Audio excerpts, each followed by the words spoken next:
So growing plants and greenhouses. So depending on how much space you've got, will depend on the size of the greenhouse that you can get and what variation thereof. There are some quite small ones that will fit in just about any situation, and these are the reasons why they're really useful. Okay. So firstly, here's one that'll fit in, well, most areas. You can basically sit it on a balcony, backyard, or whatever, as long as you've got a small amount of space. It's about, 70 centimetres wide, something like that. Not quite as tall as me, and I'm short. So in here with several shelves. So the advantages that you get is it will prolong, first and foremost, the growing season that you've got. So if you're in a cooler climate, I'm lucky to be in the subtropics, so my growing season is quite large, but a cooler climate has quite a short growing season. So when you're trying to propagate and grow your seedlings, so on and so forth, you've got a very limited time to do it. Now, giving yourself a head start or longer time to actually do stuff is going to be a major advantage. So the other kicker is that you don't need to water it as much as well. So if you're also like me and have a tendency to completely forget about everything, it's not as big a problem. So here's just a couple of items. So this one here is a loofah. So I'll go through that in another video, but I've done the experiment is that this has been sitting here now, that's 3 weeks. It's quite a fast grower, but a week ago, no, 2 weeks ago, I actually planted the others that had sprouted at the same time outside, and they basically stopped growing. It was too cold for them. So keeping them in here gives them a nice, good head start. They can grow, get some strength, and then once it warms up a little bit more, I can stick them out and they'll go nuts.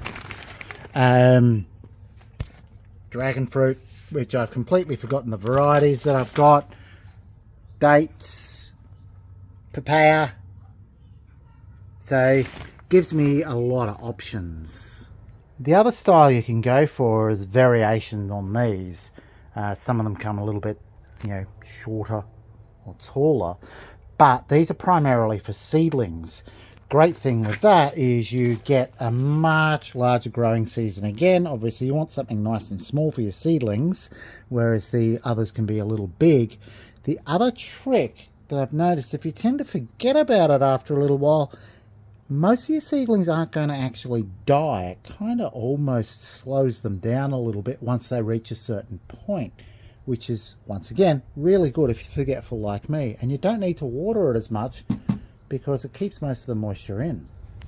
Then you can take the step, if you've got a bit more space, of getting something a little larger, like this bad boy here. It's about 2 meters by 2 meters. Basically, it's a giant version of the first one I showed.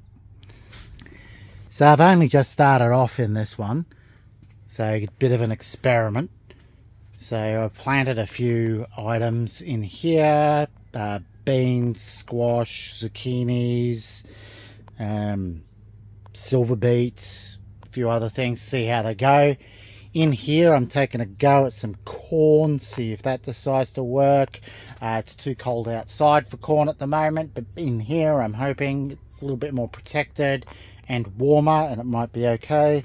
And some of the other seedlings and plants that I've been growing that generally prefer slightly warmer weather, and see how I go. And then obviously got plenty of space, I'm going to continue working on that. So hopefully that's given you a little bit more of an idea of the advantages of greenhouses. Obviously there's a hell of a lot more to go with it. There's different types of greenhouses, different sizes, the whole works. You can go hardcore if you've got the space and the money for it, where it's all climate controlled, the whole works. But just to get started, if you get yourself one of those seedling style size ones, brilliant. And then maybe something like the first one that I showed, which will fit in most areas. That'll give you a little bit of a kickstart on that sort of seedling to small plant size. That'll allow you to get some stuff growing while you're in the cooler season, and also getting it to that point that it can survive with a little bit more neglect, where in that more moist, humid environment, it will still sort of, forgive you a little bit more if you forget to water it. Other than that, Hope this has helped out. Keep on experimenting.